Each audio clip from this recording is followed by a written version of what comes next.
আউযুবিল্লাহি মিনাশ শাইতানিৰ ৰাজিম। বিসমিল্লাহিৰ ৰহমানিৰ ৰহিম। আসসালামু আলাইকুম ওয়া ৰাহমাতুল্লাহি ওয়া বাৰাকাতুহু। ভিডিওটো আৰম্ভ কৰাৰ আগতে আপোনালোকৰ ওচৰত মোৰ এটা অনুৰোধ, ভিডিওটো আপোনালোকে শেষ পৰ্যন্ত চাব। ভিডিওটো ভাল লাগিলে এটা লাইক কৰি দিব, বেছিকৈ চাবৰ খাতিৰত ভিডিওটো শ্বেয়াৰ কৰি দিব আৰু মোৰ চেনেল ইছলামিক সবক সাবস্ক্ৰাইব কৰি দিব। দুখ অম্বেষণ, খোদ বিচৰা আৰু অপদস্থকৰণ। কোৰাণ শৰীফত আছে, ৱালা তাজাচ্ছাছু, অৰ্থাৎ কাৰো গোপন দোষবোৰ নিবিচাৰিবা। হযৰত আব্দুল্লাহ বিন উমৰ ৰাদিয়াল্লাহু আনহুৱে কয় যে ৰাসূলুল্লাহ সাল্লাল্লাহু আলাইহি ওয়াসাল্লামে মিম্বৰৰ ওপৰত এটি খুতবাত কৈছে, যিসকল মুখত মুছলমান হৈছে অথচ সিহঁতৰ অন্তৰলৈ ইমান গৈ পোৱা নাই, সিহঁতে শুনি লওক, মুছলমানসকলক কষ্ট নিদিবা, তেওঁলোকৰ গোপন দোষবোৰৰ পাছত লাগি নাথাকিবা। অতীতত হৈ যোৱা দোষবোৰৰ ওপৰত তেওঁলোকক লাজ নিদিবা, কিয়নো যিজনে কোনো মুছলমান ভাইৰ দুখ বিচাৰে আল্লাহ তাআলাই তাৰ দুখবোৰ বিচাৰি থাকে, আৰু আল্লাহ তাআলাই যাৰ দুখবোৰ বিচাৰিব অচিৰেই তাক অপমান অপদস্থ কৰি দিব, যদিও সি বন্ধ ঘৰত লুকাই থাকে। তিৰমিজি শৰীফ, জমাউল ফাৱাইদ, পৃষ্ঠা নং 161, খণ্ড নং 2।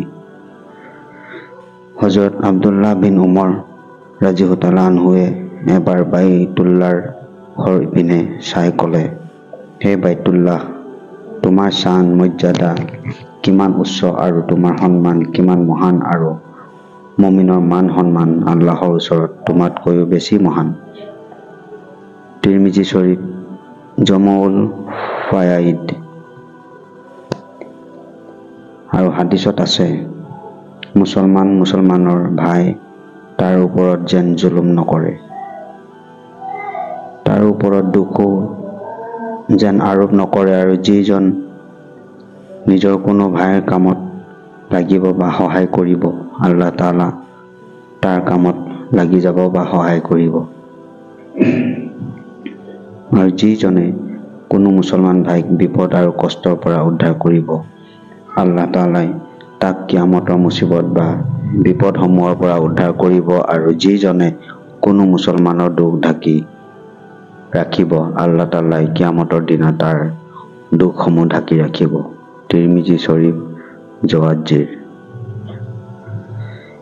আজিকালি এইবিধ কবিৰা গুনাহো মহামাৰীৰ দৰে সৰ্বত্ৰই বিয়পি গৈছে।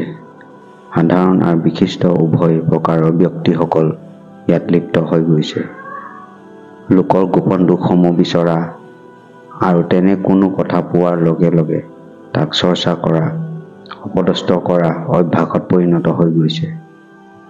আমি ইয়াত কিবা গুনাহ কৰিলো নেকি? কাৰো কোনো ভ্ৰক্ষেপ নাই, আৰু ই এটা স্বাধীন গুনাহ। ইয়াত কাৰো কোনো ধৰণৰ লাভ বা ফাইদা নাই, আৰু গোটেই জীৱন নকৰিলে কোনো ক্ষতি নাই। কিন্তু অনুভূতিহীনতা আৰু ৰুচিশূন্যতাৰ কাৰণে বহুতো মানুহৰ ইয়াৰ ভিতৰত ৰুচি আৰু সোৱাদ অনুভূত হয়। আল্লাহ আমাক সকলোকে ইয়াৰ পৰা বচাওক, আমিন। প্ৰিয় দৰ্শক, আজিৰ ভিডিঅ'টো ইমানেই আছিল। পৰৱৰ্তী আকৌ এটা নতুন ভিডিঅ' লৈ আপোনালোকৰ মাজত উপস্থিত হ'ম। আল্লাহ হাফিজ।